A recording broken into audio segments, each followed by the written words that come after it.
Bien, la vida de los santos es siempre de gran consuelo y de gran ejemplo para nosotros, pero especialmente la de San Juan de la Cruz, porque en ella podemos comprobar cómo realmente aplicó los principios que él nos deja después como consejos o como principios de la vida espiritual y cómo lo llevaron a ser ese gran santo y doctor de la Iglesia que hoy tenemos en su persona.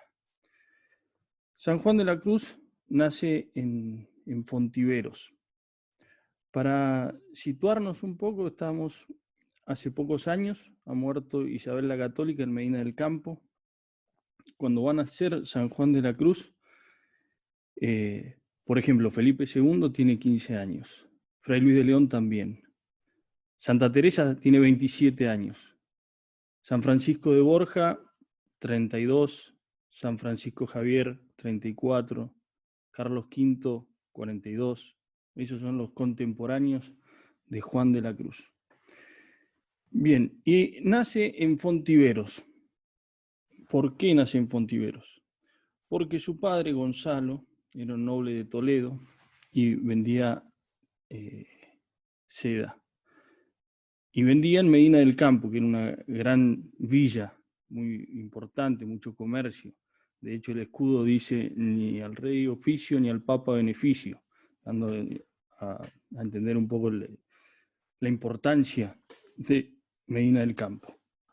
Iba ahí a vender y de pasada se frenaba en Fontiveros, que había una viuda también de Toledo, que también era comerciante de sedas. Ahí conoce a Catalina de Álvarez, una chica huérfana, pero muy buena, y se enamora y contra el parecer de sus parientes decide casarse, en lo que se llamó el matrimonio desigual, porque ella era de clase pobre y entonces, como se casan definitivamente, lo dejan a Gonzalo, la familia lo abandona. Y bueno, se va a vivir, viven en ese telar de Fontiveros. Él intenta conseguir trabajo porque sabía leer y escribir, pero no consigue. La villa de Fontiveros es muy pequeña también.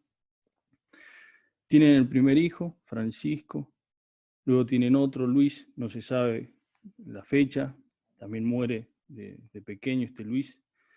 Y por último, 12 años después, nace Juan. Se lleva 12 años con Francisco. Su padre enferma, Gonzalo, y está 2 años enfermos y termina muriendo. Están los dos sepultados ahí en la parroquia, San Cipriano, donde fue bautizado San Juan de la Cruz.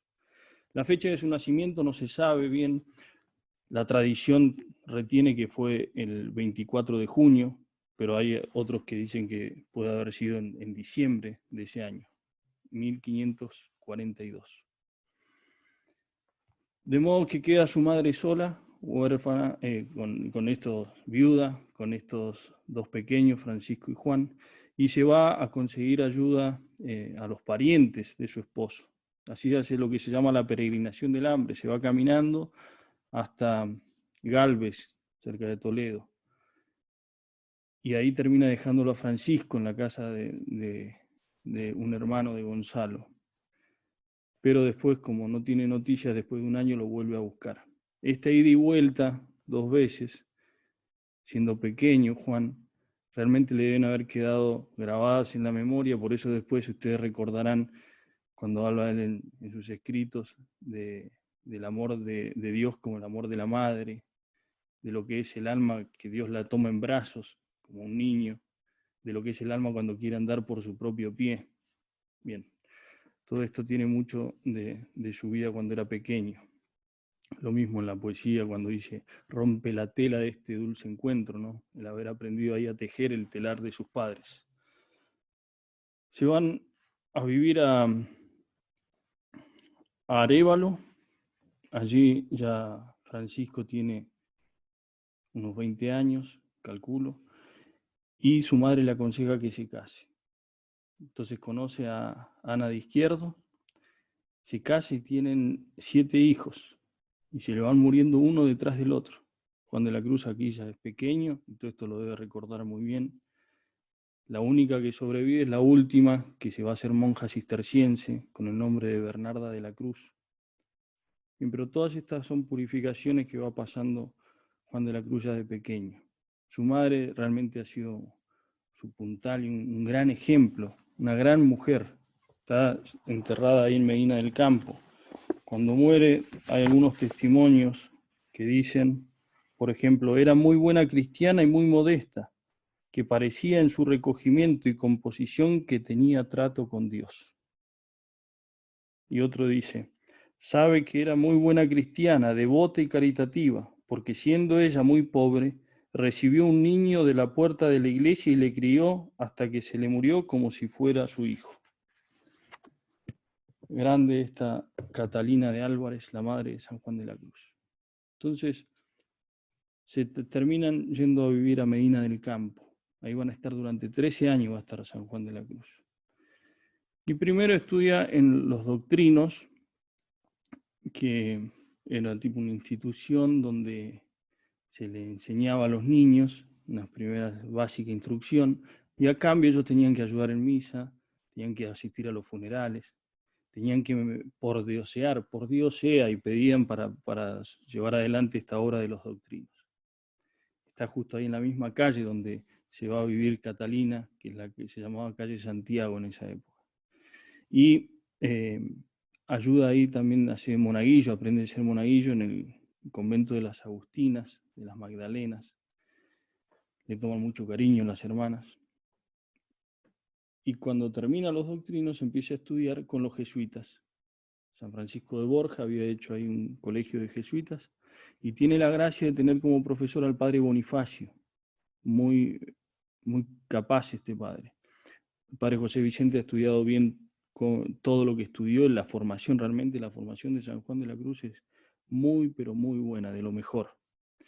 Estudia ahí con los jesuitas y le enseñan, por ejemplo, lo que es el teatro, la retórica, hecho que le va a gustar porque después, cuando sea fraile, lo va a usar mucho para las recreaciones. De hecho, hacía, por ejemplo, que representar los mártires. Entonces él se hacía como que estaba siendo martirizado y hablaba y tenía diálogos con los perseguidores. O también esas famosas navidades que les hacía actuar e ir golpeando en las celdas y que pedir posada y que no haya. Y él decía unas palabras tan altas que les parecía no estar recordando una Navidad, sino estar viviéndola ahí, en el momento. Bien, gran formación entonces con los jesuitas. Cuando termina de estudiar, de su curso, 8 se hacen religiosos para distintas congregaciones. Y él elige la del Carmen, Nuestra Señora del Carmen. ¿Por qué? Bien, no se sabe con seguridad, porque no lo dijo por escrito en ningún lado, pero sí hay algunos testimonios que dicen por la devoción a la Virgen.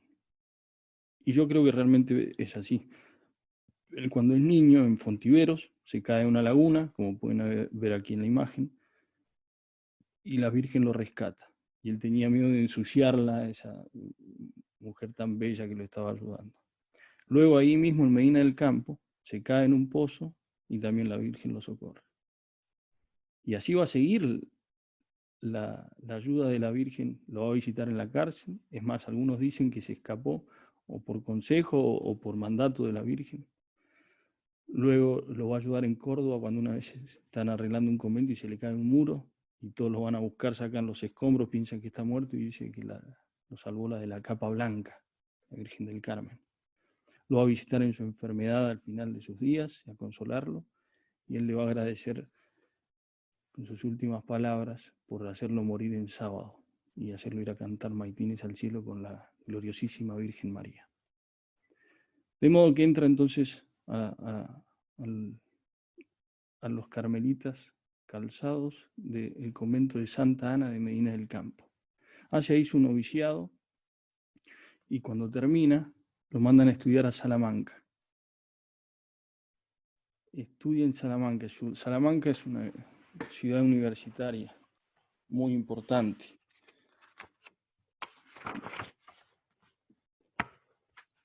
En la época de San Juan de la Cruz dice que llegó a contar con 4 colegios mayores, con 4 de las órdenes militares, 21 colegios menores, 5 monasterios, 18 conventos, donde se aprendían todas las disciplinas divinas y humanas. Decía San Fernando, el rey, en la cédula, cuando daba para construir y para que empiece los colegios, decía: porque entiendo que es pro de mi reino y de mi tierra, otorgo e mando que haya escuelas en Salamanca. Ahí se forma San Juan de la Cruz, con muy buenos profesores, está Fray Luis de León, y se forma en el tomismo. Está muy bien estudiado también el tema, que lamentablemente ahora no se lo considera tan tomista, por eso de que aparece, que le pone 3 potencias al alma, ¿no?, con la memoria, y que Santo Tomás eso no lo tiene así, sino que solo inteligencia y voluntad, pero eso realmente es por culpa de un tomismo formalista, porque si uno va después a cómo actúa el alma, la hace actuar con esas 2 potencias nomás, por más que haya dicho que había 3, o que le había puesto el nombre a 3. Entonces, en el fondo, y además, lo más esencial del tomismo, podemos decir que es la participación y la libertad. Y en eso realmente San Juan de la Cruz, en todas sus obras, va mostrando una concepción muy tomista de lo que es la participación y la libertad. Se forma en Salamanca, estudia, y después de 2 años se ordena sacerdote en lo que es la antigua catedral. En la época de San Juan de la Cruz era la única, estaban construyendo lo que nosotros ahora llamamos la nueva. No se sabe la fecha de su ordenación, calculan que fue en el verano, tal vez un 19 de agosto. Tiene 22, 23 años, y una vez que es ordenado se va a cantar misa a Medina del Campo, con su madre, su hermano, con los suyos. Va a pie con un compañero, y en el camino va pensando, ¿no?, se sentía indigno de celebrar su primera misa, de cantar misa. Hay un escrito muy bueno de la colección sanjuanista sobre esto. Y bien, con el tiempo nosotros sabemos la gracia que pidió San Juan de la Cruz para esta misa. Porque un día una religiosa se está por confesar con él y recibe esta inspiración de preguntarle a San Juan de la Cruz qué gracia pidió en su primera misa. Entonces ahí le pregunta. Y el santo le dice: le pedí a Dios no ofenderlo jamás, y que me diese la gracia de padecer y llevar todos los trabajos que yo, como hombre flaco, si él no me tuviese por la mano, hubiese de cometer todos esos pecados, que los sufra, que pague por ellos, pero que no me deje ofenderlo. Y la religiosa dice: ¿y se lo concedió? ¿Cree que se lo concedió? Creo, como que soy cristiano. Entonces ahí termina su primera misa, confirmado en gracia, San Juan de la Cruz. Está ahí en esos días, y justo había venido a fundar Santa Teresa su segundo convento, el de San José, ahí de Medina del Campo. Y justo lo que es la Divina Providencia, en la misma calle, a pocos metros de la casa de Catalina, de San Juan de la Cruz. Y entonces este fraile le había comentado de San Juan de la Cruz, de las cosas que hacía, de cómo era en su proceder, y entonces Santa Teresa le pide hablar, y hablando con ella, dice, ella misma lo cuenta después: quedé muy contenta, y ahí me dijo que quería irse a la Cartuja. San Juan de la Cruz quería una vida más retirada, de más penitencia, y yo le dije cómo hacía mejor en mejorarse, pero dentro de su propia orden, y así serviría más a Dios. ¿Y qué le dice San Juan de la Cruz? Que sí, pero que no se tardase mucho. Bien, entonces termina este encuentro, se vuelve a Salamanca, y ahí lo hacen prefecto de los estudiantes. Ya recién ordenado, empieza entonces como superior. Y está ahí un tiempo, hasta que, mientras tanto, Santa Teresa trata de conseguir esas 2 cédulas que consigue para fundar 2 conventos de frailes. Y después consigue que le donen como un rancho en Duruelo. Y entonces, cuando ya tiene todo, le dice a San Juan de la Cruz, y entonces le pide que lo acompañe a una fundación que iba a hacer en Valladolid. ¿Por qué? Para que aprendiese bien todas las cosas, dice Santa Teresa. Entonces, como no tenían clausura porque estaban armando el convento, aprovecha ahí Santa Teresa y le va explicando todo el modo de proceder en la penitencia y en la recreación. Muy interesante. Interesante cómo Santa Teresa quiere que aprenda bien eso. Porque lo que sabemos, ¿no? El arco no puede estar siempre tenso porque o se rompe o se afloja. Entonces, y ella explica cómo la recreación era tan importante para vivir la caridad con las otras hermanas y para poder llevar entonces esa regla más estricta que estaban viviendo. Le preparan ahí unas cosas para la sacristía, para que pueda decir misa, y le hacen un hábito, y sale entonces con un albañil en agosto, pienso, fines de agosto, para Duruelo. Cuando está llegando, le dice al albañil que no quería engañar a la gente, que ya sabía que iba a ir un fraile, que quería llevar una vida más estricta, y para que no lo confundan, entonces agarró, se saca el hábito de calzado y se pone ese de descalzo. Y así llega, se ponen a trabajar, arreglan eso, que era un rancho así muy chiquito, todo muy pobre, bastante roto. Trabajan todo el día, después piden un poco unos mendrugos de pan, y va a contar después San Juan de la Cruz que cuando comieron esos panes les sabían a faisanes, un hambre. Bien,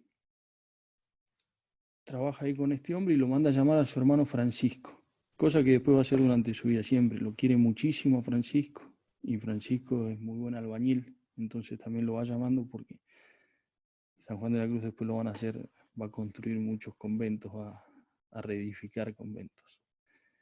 Entonces lo hace venir a Duruelo y con él sale a predicar, salía a predicar, y le decía a su hermano que prepare un poco de queso y pan, porque cuando terminaba de predicar quería irse rápido, porque dice, cuando termino de predicar, si no la gente me va a dar mucha honra y no va a dar de comer muy bien.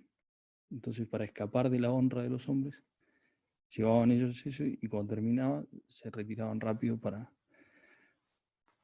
huir de la honra. En noviembre, primer domingo de Adviento, llega Antonio Heredia, y entonces con otros más, con 2 más, 3 más, y entonces ahí empieza, el 28 de noviembre empieza la descalcez. El Juan de la Cruz se llamaba Juan de Santo Matías, cambia el nombre por San Juan de la Cruz. Antonio Heredia empieza a llamarse Antonio de Jesús. Empiezan con grandes penitencias, muy gracioso, lo que se llama el capítulo carmelitano, que a la noche, llegaba la noche y se decían las faltas, pero no cada uno se acusa de las faltas, sino que el otro le dice cuáles son las faltas y en qué deben enmendarse. Y entonces, como estaban descalzos, hacía mucho frío, calculen, en invierno, en Castilla, salían a predicar y iban descalzos, entonces por la nieve y esto le preparan unas alforjas al burro y para ponérselas, las llenas de heno, así para que no tenga tanto frío, y las quiere sujetar con una aguja grande, y lo pincha y se queja Antonio. Entonces después esa noche, cuando llega el momento le dice, ¿tiene algo que decir? Y dice, sí, que usted hoy se quejó. Así era la vida de estos primeros de Duruelo. Que a propósito, sabemos, por ejemplo, que el nombre de Juan se lo dan por San Juan Bautista, porque ahí el que siempre acompaña, Julián de Ávila, que va acompañando siempre a Santa Teresa, dice que, hablando de estos dos que empiezan en Duruelo, dice que hacían como sus patronos, San Antonio y San Juan Bautista, porque con su vida movían a la penitencia y a la oración. Santa Teresa no conoció la fundación ese día porque no estuvo cuando empezó, pero pasa en Cuaresma, marzo de ese año, o sea, el año entrante, y pasa a ver y se emociona. Y dice que cada cosa que miraba la edificaba. Está muy interesante como lo cuenta.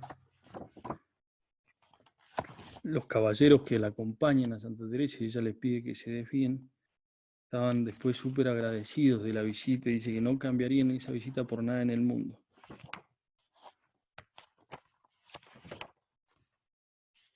Santa Teresa dice,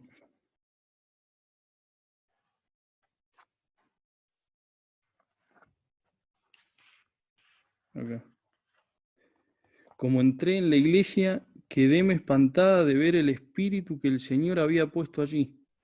Y no era yo sola, que dos mercaderes que habían venido de Medina hasta allí conmigo, que eran mis amigos, no hacían otra cosa sino llorar. Tenía tantas cruces, tantas calaveras, que nunca se me olvida una pequeña cruz de palo que tenía para el agua bendita, y tenía pegada una imagen de papel con un Cristo, que ponía más devoción que si fuera de cosa muy bien labrada.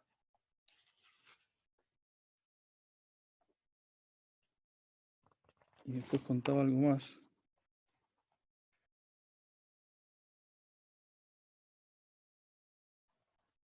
Bueno, Santa Teresa queda muy contenta. Dice, después de tratar con aquellos padres y yo algunas cosas en especial, como soy flaca y ruin, les rogué mucho no fuesen en las cosas de penitencia con tanto rigor, que les llevaban muy grande. Y como me había costado tanto de deseo y oración que me diese el Señor quien comenzase, y veía tan buen principio, temía no buscase el demonio cómo los acabara antes que se efectuase lo que yo esperaba. Como imperfecta y de poca fe, no miraba que era obra de Dios y su majestad la había de llevar adelante. Y después dice, ellos como tenían estas cosas que a mí me faltaban, hicieron poco caso de mis palabras para dejar sus obras. Y también otra cosa que dice Santa Teresa sobre lo mismo, dice, y así me fui con harto grandísimo consuelo, aunque no daba a Dios las alabanzas que merecía tan gran merced. Plega a su majestad por su bondad, sea yo digna de servir en algo lo muy mucho que le debo. Amén.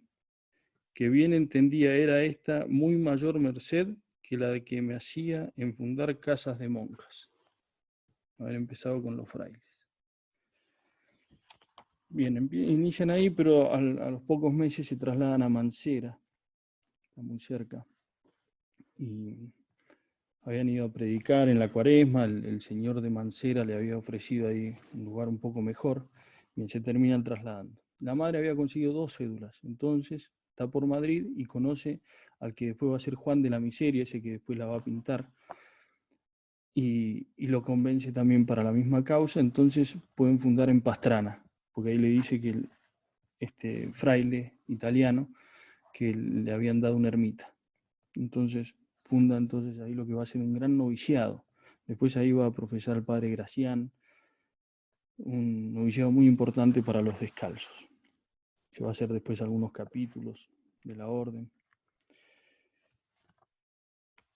Va a San Juan de la Cruz para organizar el noviciado, gran formador.